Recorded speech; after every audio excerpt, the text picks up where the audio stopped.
bang kumanta si Sky? Ganun siya. Malikot ba si Sky? Hindi. Iyakin ba si Sky? Oh, no. Ayan. Mahilig bang sumayaw si Sky?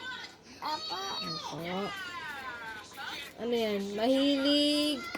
Ano yan? Mahilig bang mang-away si Sky? No! Ano ba yan eh? Oh, sige, bala. Awayin niya si ate niya. Put a check on this because you're always happy. Yan lang ito.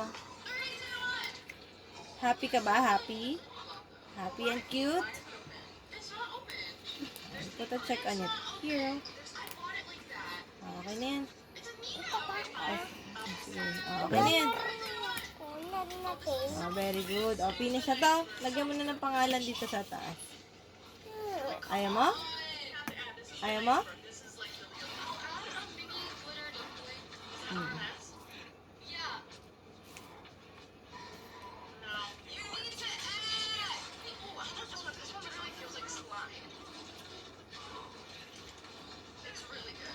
Okay na, dahil na.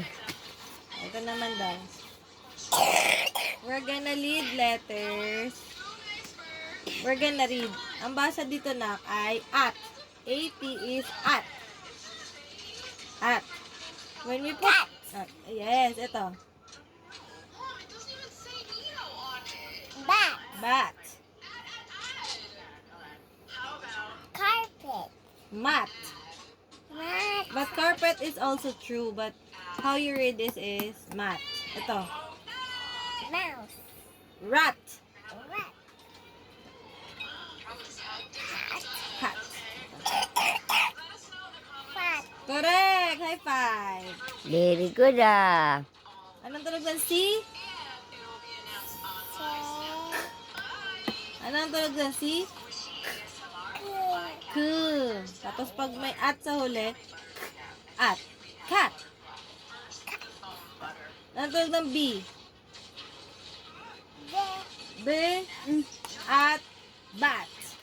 Bat. Anong tunog ng M? M. Hmm.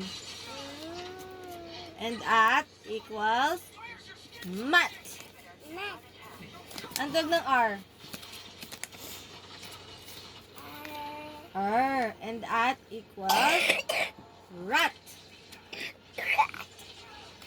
Anong tunog ng H? Aha, manlutong ng ubo. Anong tunog ng H na? Mamay tayo yung sharpener ko. Ba't may dirty? Ba't di ka nagtatanggal? Tanggal ako dito. Ay, ba't di mo Dali tinapos? na, tapusin na. Ano ba yan eh? Natawag ako kay mama. O, tapos na tayo. Anong tunog ng H? Ha. Plus at equals Hat. ha. Anong tunog ng F? Fat. Pa. And at equals Fat. correct. Very good. Okay.